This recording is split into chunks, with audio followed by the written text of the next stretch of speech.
La filosofía de la Edad Media fue un intento teórico y espiritual por consolidar aspectos del cristianismo con la intención de guiar de buena manera a los fieles hacia Dios. Por eso mismo, puede verse una relación muy constante y estrecha entre la religión y la filosofía, centrada profundamente y centralmente en la teología. Recordemos que teos significa Dios y logos significa estudio. Así, de lo que se trataba en la Edad Media era del estudio de Dios, del estudio de sus misterios, del estudio de la manera en la que podíamos acercarnos a Él. Durante esta época, gran parte de los intereses, de los deseos y de las formas de vida de las personas se relacionaban era precisamente con Dios, pues acercarse a Él de manera espiritual y vivencial era la única manera en la que el ser humano y cada persona podía encontrar la salvación. El objetivo de toda vida, de hecho, era encontrar esa salvación. No había otra cosa más que buscarla. Los medievales sabían que en la tierra podían encontrarse placeres, alegrías, muchas experiencias positivas, pero insuficientes y de poco valor. Mejor dicho, en la tierra era imposible encontrar la verdadera felicidad, pues los objetos terrestres, los lujos, las riquezas, no eran capaces de llenar realmente los vacíos del alma. Más bien se creía que lo único capaz de llenar el alma y de dar felicidad al ser humano era Dios. Ok, pero ¿cómo podía Dios entrar en el alma humana? Esto no era algo sencillo de resolver, pero hay algo claro, y es que no podía hacerse desde la arrogancia de suponer que el ser humano solo con su pensamiento racional, lógico, sensible, llenaría el vacío del alma. Se necesitaba algo más. Es así que la fe en los seres humanos se vuelve lo más necesario, lo primordial para acercarse a la felicidad, para acercarse a Dios. La fe era la fuerza espiritual que permitía la purificación del alma, trascender o superar las limitaciones humanas. ¿Cuáles limitaciones? Mientras el hombre es temporal, pues va a morir, tiene un inicio y un final, Dios es eterno, es decir, que jamás morirá. Mientras el hombre está limitado en su fuerza, en su energía, en su movimiento, Dios es omnipotente y absoluto. Durante la Edad Media, el debate entre la razón y la fe estuvo presente en muchísimas ocasiones. El maniqueísmo, por ejemplo, defendía que a Dios se llegaba a través de la razón y el conocimiento, pero la razón, por sí misma, no era capaz de explicar tampoco algunos misterios religiosos. Así que la razón, en últimas, terminó ayudando a la fe, aclarando e ilustrando algunos de los misterios de la fe. ¿Cómo? Primero, prestándole los procedimientos de ordenación científica, es decir, la razón organiza el pensamiento en proposiciones para que la teología sea verdadera ciencia. Segundo, le presta sus armas dialécticas del diálogo, del lenguaje, del pensamiento, de la lógica, para hacer frente a sus posibles opositores, aquellas personas que querían ir en contra de la religión cristiana o que iban en contra del dogma religioso. Tercero, fijando las premisas de la fe, razonando y demostrando aquellos pasos y verdades que acercan al hombre al conocimiento de Dios. Pero en todo caso, de esta forma es que podemos encontrar que la fe y la razón están emparentadas y se están ayudando entre sí. Obviamente, en la época medieval, la fe tenía un carácter superior a la razón, puesto que la razón era más limitada que la fe.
El problema del mal.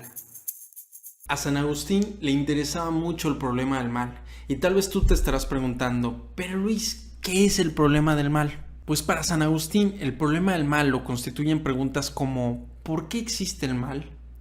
¿Por qué si Dios, siendo un Dios todopoderoso y lleno de bondad, permite que sucedan cosas malas? Agustín responde esas preguntas a través de los siguientes razonamientos.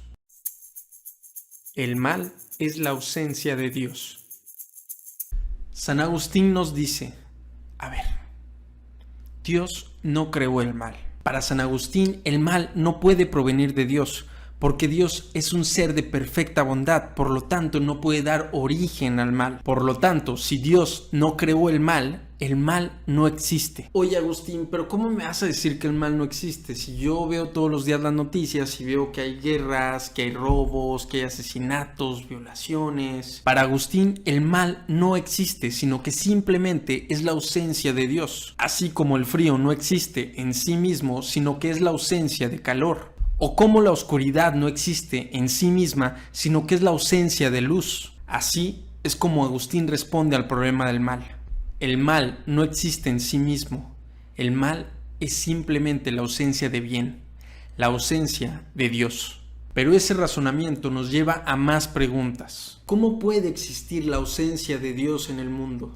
¿Cómo puede permitir Dios que no exista más que bondad? ¿Por qué no podemos vivir en un mundo donde todos sean buenos con todos, donde pueda reinar la bondad? Dios no crea zombies. Hace un momento expusimos que San Agustín decía que el mal es la ausencia de bien, es la ausencia de Dios. ¿Y cómo es posible que se haga ausente el bien? Pues para San Agustín, el bien se ausenta en el momento en el que una persona desobedece a Dios. ¿Y por qué Dios permite que nosotros seamos desobedientes? ¿Por qué no nos creó buenos y obedientes? Pues Agustín explica que Dios al crearnos quería que nosotros fuéramos seres racionales. Dios nunca tuvo la intención de crear zombies estúpidamente bondadosos, incapaces de razonar o incapaces de elegir entre el bien y el mal. Dios quiso crear seres pensantes, racionales, capaces de distinguir entre el bien y el mal y poder elegir entre ambos. Esto significa seres con libre albedrío. Que no se nos olvide que Dios es un ser todopoderoso, que lo sabe todo, inclusive las decisiones que vas a tomar en el futuro. Si bien Agustín argumenta que Dios nos ha dado libre albedrío, también reconoce que Dios ya sabe todas las decisiones, buenas y malas, que tomaremos a lo largo de nuestra vida. De modo que desde antes de que tú nazcas, Dios ya sabe si tú te vas a ir al cielo o al infierno. Así es, mi amigo, Dios ya tiene desde hace mucho la lista de quiénes se salvan y quiénes se van al infierno.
Respecto a la patrística, podemos enumerar 3 puntos introductorios. En primer lugar, establece las bases de la Iglesia. El mismo término patrístico viene de la palabra padre, entonces serán los padres de la Iglesia. En segundo lugar, es desarrollado por Agustín de Hipona, quien tomará la teoría de Platón para estructurar su pensamiento, que ya más adelante analizaremos. Por último, la relación que se da entre la razón y la fe es de subordinación, ya que la fe está por encima de la razón. Primero hay que creer para luego entender, es lo que establecía. Por otro lado, se desarrollarán tres planteamientos principales. El providencialismo, que básicamente nos decía que todos los hechos que ocurrían eran producto de la voluntad de Dios. El libre albedrío, es decir, que cada sujeto era libre de elegir su destino, lo que también era causa del pecado. Y el cuerpo como cárcel del alma, que no era otra cosa que la reafirmación de la existencia de una ciudad divina y eterna gobernada por Dios, por encima de todo lo terrenal y lo vano.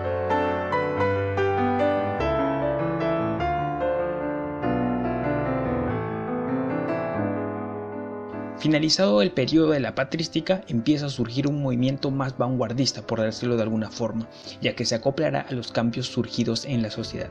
Se trata de la escolástica, y antes de determinar sus características veremos nuevamente tres puntos introductorios. En primer lugar, ya no se sentará a las bases de la Iglesia, sino que intentará fundamentar racionalmente sus dogmas.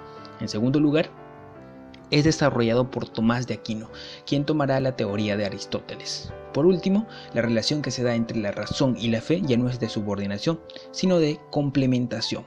Ambos se necesitan mutuamente y solo a través de su uso adecuado y equitativo se podrá llegar a la verdad de lo divino. Respecto a los planteamientos, veremos dos, y de forma muy precisa. En primer lugar, se dan las 5 vías que fundamentaban la existencia de Dios, y a partir de ello se estableció 3 tipos de leyes. La primera vía fue la del movimiento, que determinaba que todo lo que se mueve debía ser movido por alguien, y ese alguien, es decir, Dios, era el primer motor inmóvil. Semejante a eso fue la vía de causalidad eficiente, que colocaba a Dios como la primera causa incausada. La vía de contingencia como un ser necesario, la de los grados de perfección como el más perfecto, y la vía de finalidad, que lo colocaba como una inteligencia ordenada. En ese sentido, los 3 tipos de leyes que gobernaban eran la ley eterna, es decir, la creada por Dios, la ley natural, que eran propios de la esencia del ser humano, y la ley humana opositiva, que eran creadas conforme a la evolución de las sociedades.